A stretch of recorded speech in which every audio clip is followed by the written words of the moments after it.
ಗುರು ಬಸವಣ್ಣನವರ ಜಯಂತ್ಯೋತ್ಸವ ಇರೋದ್ರಿಂದ ನನಗೆ ತುಂಬ ಖುಷಿ ಆಗ್ತಾ ಇದೆ ಅವ್ರ ಬಗ್ಗೆ ಮಾತಾಡಲಿಕ್ಕೆ.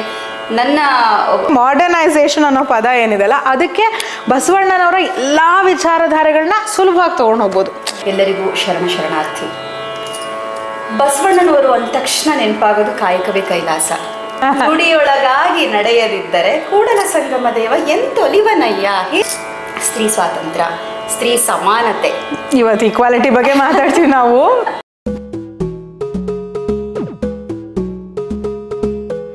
ಸೊ ನಾನು ಮುಂಚೆ ಹೇಳಿದಾಗೆ ವಚನ ಸಾಹಿತ್ಯನ ಎರಡು ಶಾಸ್ತ್ರೀಯ ಸಂಗೀತ ಹಾಗೂ ಹಿಂದೂಸ್ತಾನಿ, ಕರ್ನಾಟಕ ಶಾಸ್ತ್ರೀಯ ಸಂಗೀತ ಹಾಗೂ ಹಿಂದೂಸ್ತಾನಿ ಸಂಗೀತ ಎರಡರಲ್ಲೂ ರಾಗಗಳನ್ನು ಹಾಕಿ ಕಂಪೋಸ್ ಮಾಡಿ ಹಾಡೋ ಒಂದು ಅವಕಾಶ ಇದೆ. ಹಾಗಾಗಿ ನಮ್ಮ ಗಾನಸಿದ್ಧಗಂಗಾ ಸಂಗೀತ ವಿದ್ಯಾಲಯದಲ್ಲಿ ಮಕ್ಕಳು ಎರಡೂ ವೇನಲ್ಲಿ ಅವರು ಅಭ್ಯಾಸ ಮಾಡ್ತಾ ಇದ್ದಾರೆ. ಎಸ್ಪೆಷಲಿ ವಚನಗಳನ್ನು. ಕೆಲವರಿಗೆ ವಚನಗಳ ಕಾನ್ಸೆಪ್ಟೇ ಗೊತ್ತಿರಲ್ಲ. ಏನು ಮ್ಯಾಮ್ ವಚನ ಅಂದರೆ ಚಿಕ್ಕವ್ರು ಮಾತ್ರ ಅಲ್ಲ, ದೊಡ್ಡವ್ರು ಹೇಳ್ತಾ ಇದ್ದೀನಿ. ಇಲ್ಲಿ ಎರಡು ಅಂದರೆ ಜೂನಿಯರ್ ಬ್ಯಾಚು ಇದೆ, ಸೀನಿಯರ್ ಬ್ಯಾಚು ಇದೆ. ಸೊ ಇಬ್ರು ಕೆಲವರಿಗೆ ವಚನದ ಕಾನ್ಸೆಪ್ಟೇ ಗೊತ್ತಿರಲ್ಲ. ಬಸವಣ್ಣ ಅಂತ ಗೊತ್ತಾ, ಎಲ್ಲೋ ಕೇಳಿದ್ದೀವಿ, ನಮ್ಮ ಸ್ಕೂಲಲ್ಲಿ ಹೇಳಿದರು. ಅಕ್ಕಮಹಾದೇವಿ ಗೊತ್ತೇ ಇಲ್ಲ ಕೆಲವರಿಗೆ.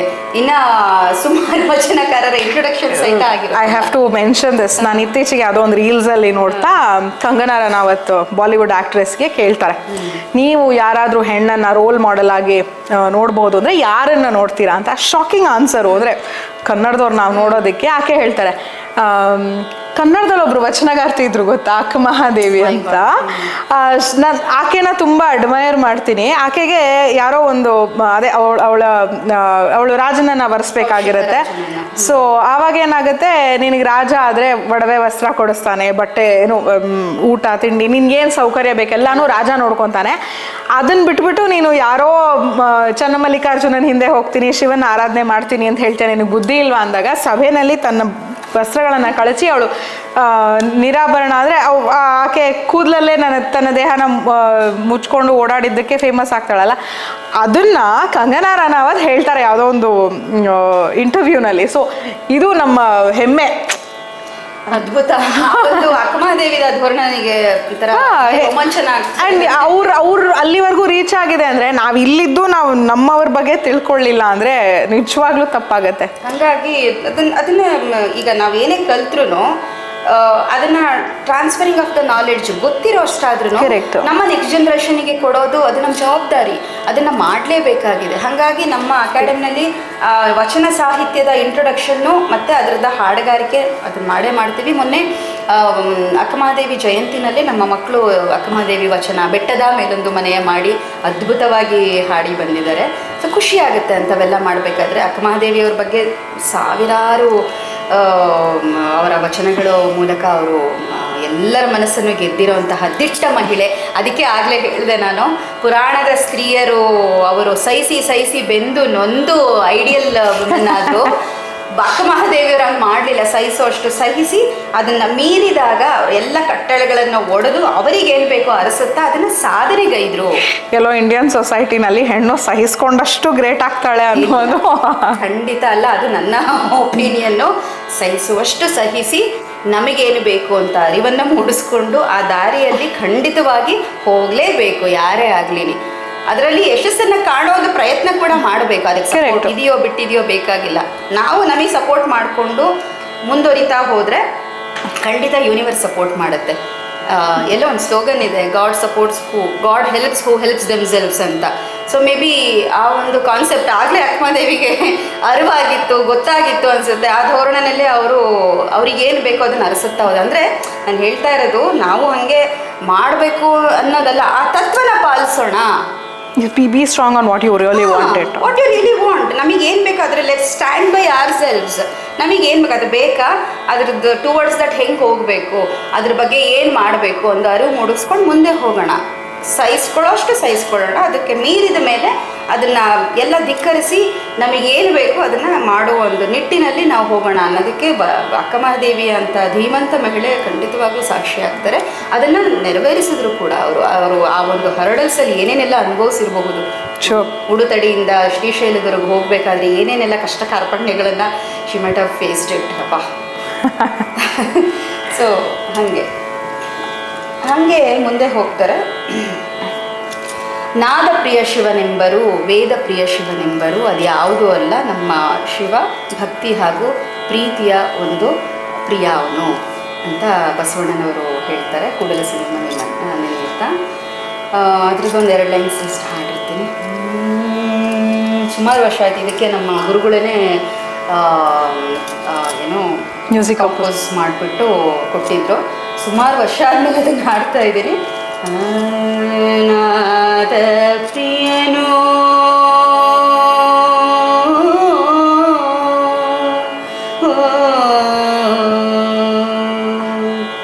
ನಾದ ಪ್ರಿಯನು ಶಿವನು ಎಂಬರು, ವೇದ ಪ್ರಿಯನು ಶಿವನು ಎಂಬರು, ನಾದ ಪ್ರಿಯನು ಶಿವನು ಎಂಬರು, ವೇದ ಪ್ರಿಯನು ಶಿವನು ಎಂಬರು.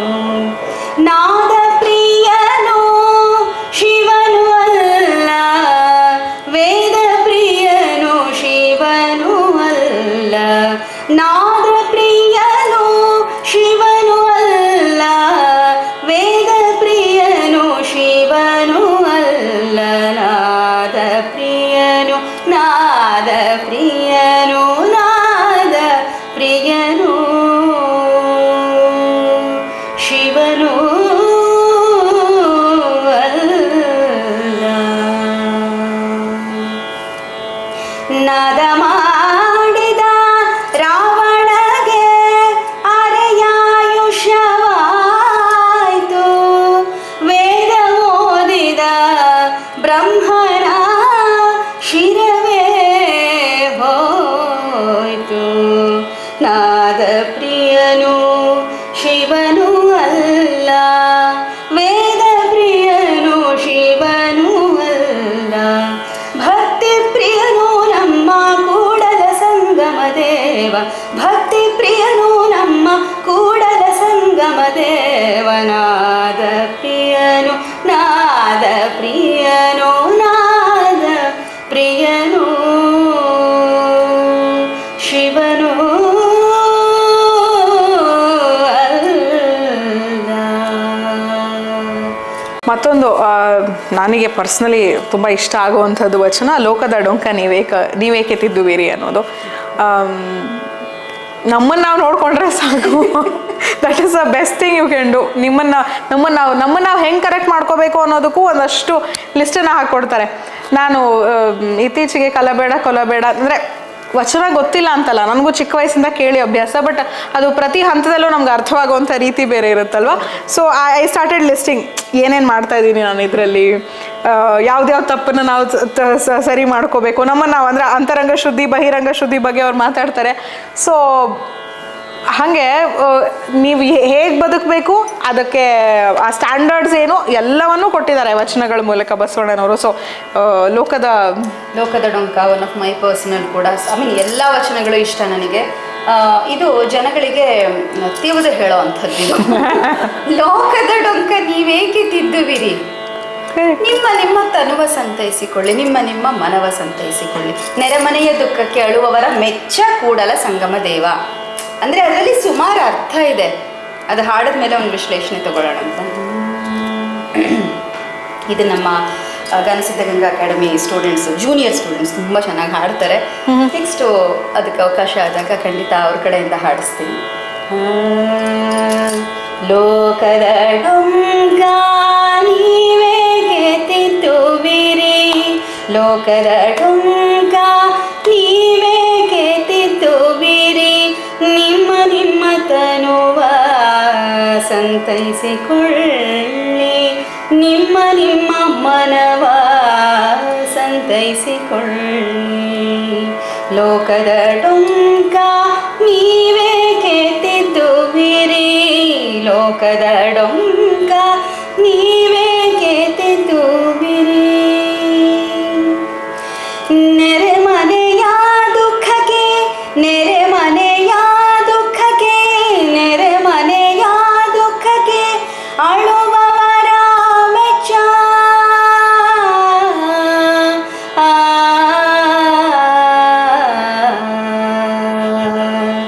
ನೆರೆಮನೆಯ ದುಃಖಕ್ಕೆ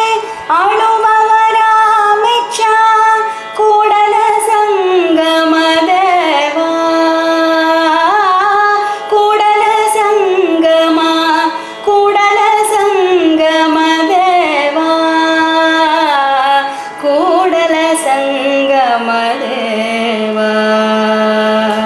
ಕೂಡಲ ಸಂಗಮದೇವ ಲೋಕದ ಡೊಂಕ ನೀವೇ ಕೆತ್ತಿತುವಿರಿ ನಿಮ್ಮ ನಿಮ್ಮ ತನುವ ಸಂತೈಸಿಕೊಳ್ಳಿ ನಿಮ್ಮ ನಿಮ್ಮ ಮನವ ಸಂತೈಸಿಕೊಳ್ಳಿ ಲೋಕದ ಡೊಂಕ ಲೋಕದ ಡೊಂಕ ಲೋಕದ ಡೊಂಕ ನೀವೇ ಕೆತ್ತಿತುವಿರಿ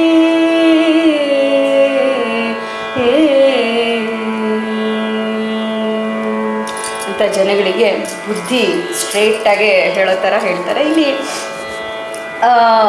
ರಿಫಾರ್ಮೇಷನ್ ಮಾಡೋದು ಅಂತಲ್ಲ, ಇದು ರಿಫಾರ್ಮೇಷನ್ ಮಾಡಬಾರ್ದ ಹಂಗಂದರೆ ನೋ. ಈಗ ನಮ್ಮಲ್ಲಿ 1000 ಹುಳುಕುಗಳಿರುತ್ತೆ, ಅದನ್ನು ತಿದ್ದುಕೊಂಡು ಮುಂದೆ ಹೋಗೋಣ. ಅದೆಲ್ಲದಕ್ಕಿಂತ ಮೀರಿ ನೀವು ನೀನು ಹಿಂಗೆ ನೀನದು ಅಂತ ದೂಷಣೆ ಮಾಡೋದು ಬೇಡ ಅಂತ ಒಂದು ಕಾನ್ಸೆಪ್ಟು.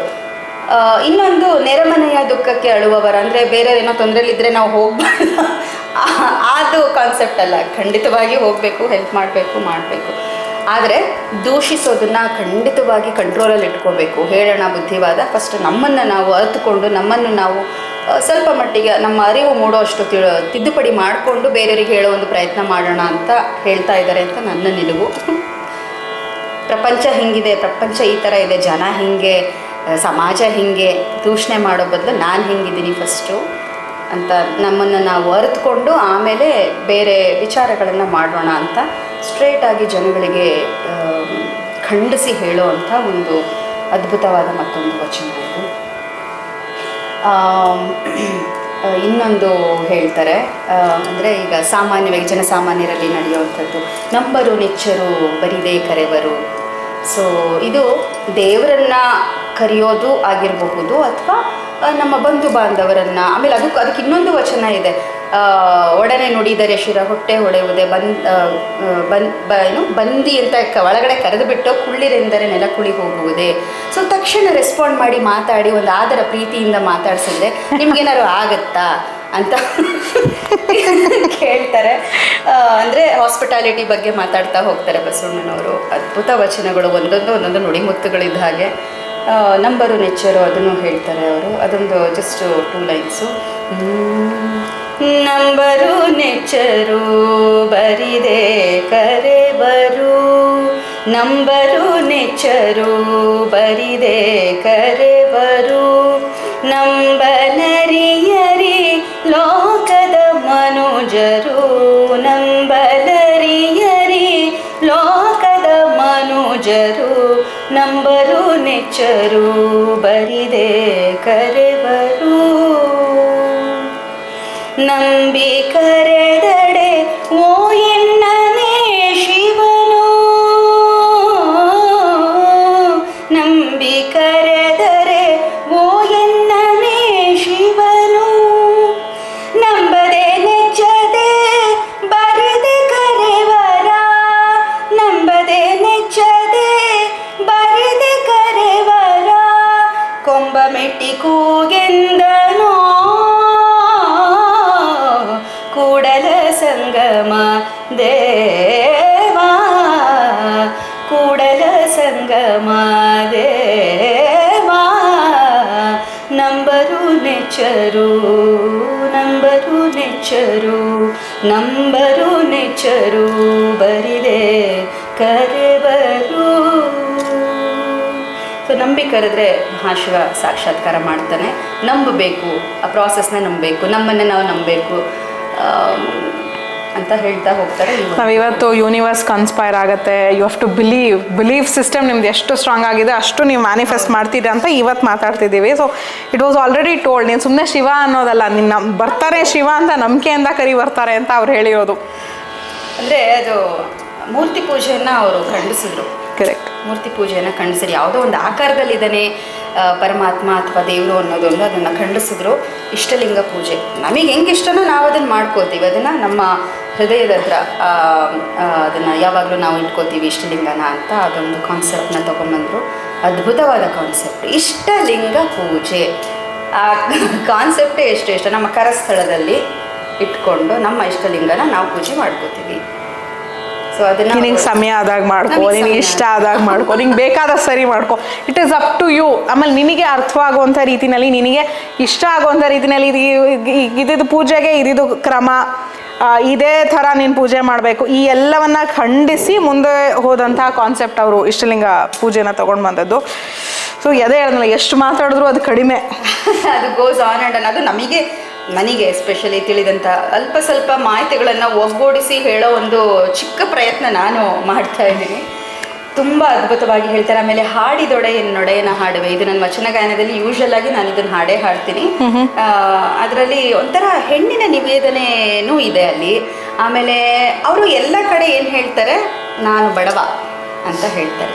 ಐ ಮೀನ್ ಒಬ್ಬ ಆಸ್ಥಾನದ ಒಬ್ಬ ಮುಖ್ಯಮಂತ್ರಿ ಬಡವ ಅಂದರೆ ಲಿಟ್ರಲಿ ಬಡವ ಸಾಧ್ಯ ಅಲ್ಲ. ಅದು ಒಬ್ಬ ಆಸ್ಥಾನದ ಮುಖ್ಯಮಂತ್ರಿ ಆಗಿದ್ದವರು ಬಡವ ಅಂದರೆ ಅವ್ರ ತಂದೆನೇ ಆಕ್ಚುಲಿ ಅವ್ರ ತಂದೆ ನಂತರ ಅವರು ಮತ್ತೆ ಮಂತ್ರಿ ಪದವಿನ ಮಾಡ್ತಾರೆ, ಮಂತ್ರಿ ಇದರಲ್ಲಿರ್ತಾರೆ ಆಸ್ಥಾನದಲ್ಲಿ. So born very well to do ಫ್ಯಾಮಿಲಿಯಲ್ಲಿ, ಶೈವ ಬ್ರಾಹ್ಮಣರ ಕುಟುಂಬದಲ್ಲಿ ಹುಟ್ಟಿದಂಥವರು. ಬಡವ ಅಂತ ಯಾವ ಕಾನ್ಸೆಪ್ಟಲ್ಲಿ ಅವರು ಪ್ರತಿಪಾದಿಸ್ತಾ ಹೋಗ್ತಾರೆ. ಶಿವನನ್ನು ಅರ್ಥ ಮಾಡ್ಕೊಂಡಿರೋದ್ರಲ್ಲಿರ್ಬೋದು, ತಮ್ಮ ವಿನಯತೆಯನ್ನು ತೋರಿಸ್ತಾ ಇರಬಹುದು, ಬೇರೆ ಬೇರೆ ಅರ್ಥಗಳಿರಬಹುದು. ಸೊ ಎಲ್ಲ ಕಡೆ ಅದೊಂದನ್ನು ಅವರು ಮೆನ್ಷನ್ ಮಾಡ್ತಾರೆ. ನಾನೇನು ಮಾಡಲಿ ಬಡವನಯ್ಯ, ಯಾಕೆ ಮಂತ್ರಿ ಪದವಿಲಿರೋರು ಎಷ್ಟು ದೇವಸ್ಥಾನಗಳನ್ನು ಕಟ್ಟಿಸ್ಬೋದು ಅಂದರೆ, ನಿನ್ನನ್ನು ಒಂದು ದೇವಸ್ಥಾನದಲ್ಲಿ ಇಟ್ಟು ಪೂಜೆ ಮಾಡೋ ಅಷ್ಟೊಂದು ಶಕ್ತಿ ಇಲ್ಲ ನನಗೆ. ನೀನು ಸರ್ವಾಂತರ್ಯಾಮಿ, ನೀನು ಪಂಚಭೂತಗಳಲ್ಲಿರೋನು. ಒಂದು ಗುಡಿ ದೇವಸ್ಥಾನ ಕಟ್ಬಿಟ್ಟು ಅದರಲ್ಲಿ ಬಂಧಿಸಿಡೋಕ್ಕೆ ಸಾಧ್ಯನೇ ಇಲ್ಲ, ಅಷ್ಟು ಬಡವ ನಾನು. ಎನ್ನ ಕಾಲೇ ಕಂಬ ದೇಹವೇ ದೇಗುಲ ಶಿರವನ್ನ ಕಳಸ. ಸೊ ನನ್ನ ಹೃದಯದಲ್ಲಿ ನೀನಿದೆಯಾ, ಇಲ್ಲಿರೋದು ನೀನು ಅಂತ ಹೇಳಿಬಿಟ್ಟು ಇದರಲ್ಲಿ ಹೇಳ್ತಾರೆ. ಇದರಲ್ಲಿ ಕೂಡ ಹಾಡಿದೊಡೆಯನ್ನೊಡೆಯನ ಹಾಡುವೆ, ಬೇಡಿದೊಡೆಯನ್ನೊಡೆಯನ ಬೇಡುವೆ, ಸೆರಗೊಡ್ಡಿ ಬೇಡ್ತಾ ಇದ್ದೀನಿ ಅಂತ ಇಲ್ಲೂ ಕೂಡ ಅವರು ಹೇಳ್ತಾ ಹೋಗ್ತಾರೆ. ಆಮೇಲೆ ಇನ್ನೊಂದು ಕಡೆ ಭಕ್ತಿ ಎಂಬ ಪೃಥ್ವಿಯ ಮೇಲೆ, ಇದು ಪ್ರಕೃತಿನ ಲೀನ ಮಾಡಿಕೊಂಡು ಶಿವನ ಕಾನ್ಸೆಪ್ಟನ್ನು ತರ್ತಾ ಬರ್ತಾರೆ. ಸುಮಾರು ಸ್ವಾಮಿ ನೀನು ಶಾಶ್ವತ ನೀನು, ಅದರಲ್ಲೂ ಅಷ್ಟೇ ಒಂಥರ ನೀನು ಬ್ರಹ್ಮಾಂಡವನ್ನು ಮೀರಿರುವಂತಹ ಒಂದು ಅದ್ಭುತ ಪರಿಕಲ್ಪನೆ ನೀನು, ಯಾವಾಗಲೂ ಶಾಶ್ವತ, ಇಮ್ಮಾರ್ಟಲ್, ಶಿವ ಇಸ್ ಇಮ್ಮಾರ್ಟಲ್ ಅಂತ ಹೇಳ್ತಾ ಹೋಗ್ತಾರೆ. ಇಂಥ ಸುಮಾರಿದ್ದಾರೆ. ಹಾಡಿದೊಡೆ ಎನ್ನೊಡೆಯನ ಹಾಡುವೆ,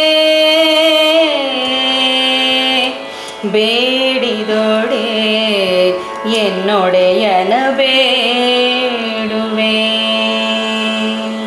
ಹಾಡಿದೊಡೆ ಎನ್ನೊಡೆಯನ ಹಾಡುವೆ, ಬೇಡಿದೊಡೆ ಎನ್ನೊಡೆಯನ ಬೇಡುವೆ, ಒಡೆಯಂಗೊಡಲ ತೋರಿ ಎನ್ನ ಬಡತನವ ಬಿನ್ನೈಸುವೆ, ಒಡೆಯಂಗೊಡಲ ತೋರಿ ಎನ್ನ ಬಡತನವ ಬಿನ್ನೈಸುವೆ, ಒಡೆಯ ಮಹಾದಾನಿ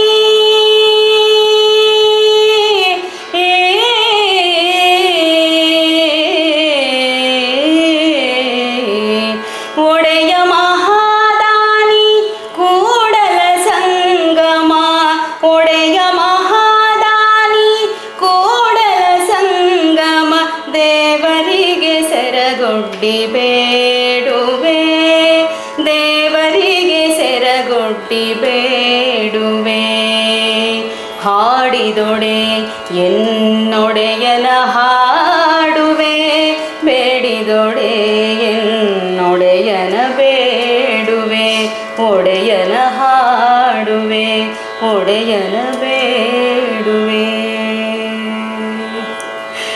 ಸೊ ಇದು ಎಲ್ಲ ವಚನ ಇಷ್ಟ. ಅದ್ರ ಜೊತೆಗೆ ಇದು ಅದ್ಭುತವಾಗಿ ಅದೇನೋ ಒಂಥರ ಹೆಣ್ಣಿನ ನಿವೇದನೆ ಥರ ನನಗೆ ಫೀಲ್ ಆಗುತ್ತೆ. ಒಂದು ಫೆಮಿನೈನಿಟಿ ಇದರಲ್ಲಿ ತುಂಬ ಸ್ಟ್ರಾಂಗ್ ಆಗಿ ಕಾಣಿಸ್ತಾ ಇದೆ. ಒಂಥರ I get tears in my eyes when I start singing such vachanas. ಈ ಥರದ್ದು ಹಾಡಬೇಕಾದ್ರೆ ಎಲ್ಲೋ I just connect with it. Surrendering ಅಂತಾರಲ್ಲ, ಆ ಥರ ಸರೆಂಡರ್ ಆಗ್ತೀನಿ. ಇದೆಲ್ಲ ಇಷ್ಟೊತ್ತು ಹಾಡಿರೋ ವಚನಗಳೆಲ್ಲ ವಿತ್ ಇನ್ಸ್ಟ್ರೂಮೆಂಟ್ಸು ಅದೆಲ್ಲ ಇದ್ದಾಗ it takes to the next level. ಇದು ಸಂಭಾಷಣೆ ಮೂಲಕ ಅದೊಂದು ವಚನ ಜಸ್ಟ್ ಇಂಟರ್ಫಿಯರ್ ಮಾಡಿ ಹೇಳ್ತಾ ಇದ್ದೀನಿ, ಅದಕ್ಕೆ ರಿಲೇಟೆಡ್ ಇರೋವಂಥದ್ದು. ವಚನ ಗಾಯನ ಮಾಡಬೇಕಾದ್ರೆ ಇದನ್ನು ಈಗ 4 ಲೈನನ್ನು 5 ನಿಮಿಷ ಹಾಡ್ಬೋದು, 10 ನಿಮಿಷ ಹಾಡ್ಬೋದು, ಅರ್ಧ ಗಂಟೆ ಹಾಡ್ಬೋದು. ಓಕೆ. ಅದ್ರ ಮಧ್ಯ ಎಲ್ಲ ಸ್ವರ ಪ್ರಸ್ತಾರ, ಸ್ವಲ್ಪ ಆಲಾಪಗಳು, ಬೇರೆ ಬೇರೆ ಸಂಗತಿಗಳು, ಆಮೇಲೆ ಇನ್ಸ್ಟ್ರೂಮೆಂಟ್ನವ್ರು ಅದ್ಭುತ ಸಾಥ್ ಕೊಡ್ತಾರೆ ಅದರಲ್ಲಿ. ಅವರ BGMs ಇರಬಹುದು. ಸೊ ಒಂದು 4-5 ಲೈನ್ಸ್ ಆಫ್ ವಚನನ ನಾವು ಅರ್ಧ ಗಂಟೆವರೆಗೂ ಎಕ್ಸ್ಪ್ಯಾಂಡ್ ಮಾಡ್ತಾ ಹಾಡ್ಬೋದು.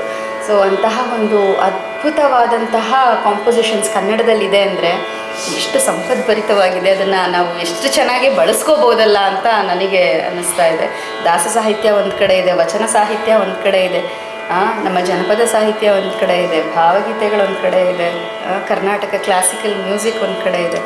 ಇದೆಲ್ಲ ನಮ್ಮ ಕನ್ನಡದಲ್ಲಿ ಅದ್ಭುತವಾದ ಸಂಪತ್ತಿದೆ. ಅದನ್ನು ಹೆಂಗೆಲ್ಲ ಬಳಸ್ಬೋದು ನಾವು. ಅದೇ ಸ್ಥಾವರ ಕಳಿ ಉಂಟು, ಜಂಗಮ ಕಳಿ ವ್ಯಕ್ತಿಗಳಿಲ್ದಂಗೆ ಆಗ್ತಾ ಹೋಗ್ತಾರೆ, ಆದರೆ ಅವರ ವ್ಯಕ್ತಿತ್ವ, ಅವರು ಮಾಡಿದಂತಹ ವಿಚಾರಧಾರೆಗಳು ಯಾವತ್ತೂ ಶಾಶ್ವತ. ಸೊ ಜಸ್ಟ್ ಟು ಸಮ್ಮರೈಸ್, ನಾವು ಇವಾಗ ಏನೇನು ಮಾತಾಡಿದ್ವಿ, ಬಸವಣ್ಣನವರು ಜಗಜ್ಯೋತಿ ಬಸವಣ್ಣನವರು ಅಂತಾರೆ, ವಿಶ್ವಗುರು ಬಸವಣ್ಣನವರು, ಕ್ರಾಂತಿಕಾರಿ ಬಸವಣ್ಣನವರು, ಕಾಯಕವೇ ಕೈಲಾಸ ಪ್ರತಿಪಾದಿಸಿದಂತಹ ಬಸವಣ್ಣನವರು, ಅಣ್ಣ ಬಸವಣ್ಣನವರು ಅಂತ ಪ್ರೀತಿಯಿಂದ, ಅಕ್ಕ ಮಹಾದೇವಿ ಅಂತ, ಅವ್ರ ಮಹಾದೇವಿ, ಅಕ್ಕ ಮಹಾದೇವಿ ಅಂತಾರೆ. ಅಣ್ಣ ಬಸವಣ್ಣನವರು ಪ್ರೀತಿಯಿಂದ ಅಪ್ಪಗೆಯಿಂದ ಕರೆಯುವಂತಹ ಅದು ಪ್ರೀತಿಯ ಶಬ್ದ. ಸೊ ಇಷ್ಟೆಲ್ಲ ಪ್ರತಿಪಾದಿಸಿದ ಬಸವಣ್ಣನವರನ್ನ, ಶರಣರನ್ನು ನೆನೆಯೋದೇ ಒಂದು ಸಂತೋಷ ಹಾಗೂ ಸಂಭ್ರಮಿಸುವಂತಹ ವಿಚಾರಧಾರೆ. ಎಲ್ಲೋ ನಿಂತು ಒಂದು ಗಂಟೆಗಟ್ಟಲೆ ಭಾಷಣ ಮಾಡೋದು ಅಥವಾ ಅದು ಅದು ಅದು ಒಂದೇ ಅಲ್ಲ, ಅದ್ರ ಜೊತೆಗೆ ಅವರು ನಡೆದು ಬಂದಂಥ ದಾರಿನ ಎಲ್ಲೋ ಒಂದು ಸ್ವಲ್ಪ ಮಟ್ಟಿಗಾದರೂ ಅಳವಡಿಸ್ಕೊಂಡ್ರೆ ನಾವು ನೀಡುವಂತಹ ಒಂದು ಚಿಕ್ಕ ಗೌರವ ಅವರಿಗೆ. ಸ್ತ್ರೀ ಸ್ವಾತಂತ್ರ್ಯದ ಬಗ್ಗೆ ಮಾತಾಡಿದ್ವಿ, ಸ್ತ್ರೀ ಶೋಷಣೆ ಬಗ್ಗೆ ಮಾತಾಡಿದ್ವಿ, ಅವಳ ನಿಲುವನ್ನು ಖಂಡಿಸುವಂತಹ ಒಂದು ವ್ಯಕ್ತಿತ್ವ ಇರುವಂತಹ ಪುರುಷ ಸಮಾಜವನ್ನು ನೋಡಿದ್ವಿ.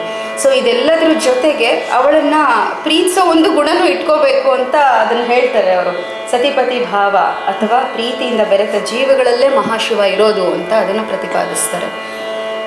ಇಷ್ಟೆಲ್ಲ ಅದ್ಭುತ ವ್ಯಕ್ತಿತ್ವ ಇರೋ ವ್ಯಕ್ತಿ ಬರೀ 36 ವರ್ಷ ಬದುಕಿದ್ರು ಅಂದರೆ ಕ್ಯಾನ್ ಯು ಇಮ್ಯಾಜಿನ್?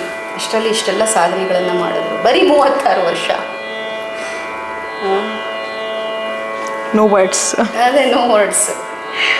ಸೊ ಅವರಿಗೆ ಒಂದು ನಮನಾನ ಸಲ್ಲಿಸುವಂಥ ಪ್ರಯತ್ನ ಇವತ್ತಿನ ಇನ್ಫೋ ಎಟ್ ಹೊನ್ನೋಡಿ ಕಾರ್ಯಕ್ರಮ ನಿಮ್ಗೆಲ್ರಿಗೂ ಇಷ್ಟ ಆಗಿದೆ ಅಂತ ಅನ್ಕೋತೀವಿ. ಪರ್ಸ್ನಲಿ ಒಂದಷ್ಟು ವಚನಗಳನ್ನು ಕೇಳಿಸ್ಕೊಂಡಾಗ ಬಹುಶಃ ನಾವೆಲ್ಲೋ ಈ ಮೋಟಿವೇಶನ್ ಸ್ಪೀಚ್ಗಳಿಗೆ ಹೋಗ್ತೀವಿ ಅಥವಾ ಈ ಟೆಡ್ ಟಾಕ್ಸ್ನ ಎರಾದಲ್ಲಿ ನಾವಿದ್ದೀರಿ, ಯಾವುದೋ ಒಂದು ಮಾತು ಕೇಳಿದ್ರೆ ಓ ಎಸ್ ಐ ಗೆಟ್ ಎನರ್ಜೈಸ್ಡ್ ಅನ್ಸುತ್ತೆ. ಬಹುಶಃ ಅದು ಯಾವುದೂ ಸಿಗದೆ ಹೋದಾಗ ಯಾವುದಾದ್ರೂ ಒಂದು ವಚನ, ನಾವು ಇಷ್ಟು ವಚನಕಾರರ ಬಗ್ಗೆ ಹೇಳ್ತಾ ಇದ್ದೀವಿ, ಯಾರೋ ಒಬ್ಬರ ವಚನ ಒಂದು ತೊಗೊಂಡು ನೀವು ಒಂದು ದಿನ ಅನಲೈಸ್ ಮಾಡಿದ್ರು ಸಾಕು, ನಿಮಗೆ ಜೀವಮಾನಕ್ಕೆ ಆಗೋಷ್ಟು ಎನರ್ಜಿ ಖಂಡಿತವಾಗ್ಲೂ ಸಿಗುತ್ತೆ, ಅಷ್ಟು ಮೋಟಿವೇಶನ್ ಸಿಗುತ್ತೆ ಅಂತ ಹೇಳ್ತಾ this was today's info at ಹೊನ್ನೋಡಿ ಆನ್ ಬಸವ ಜಯಂತಿ.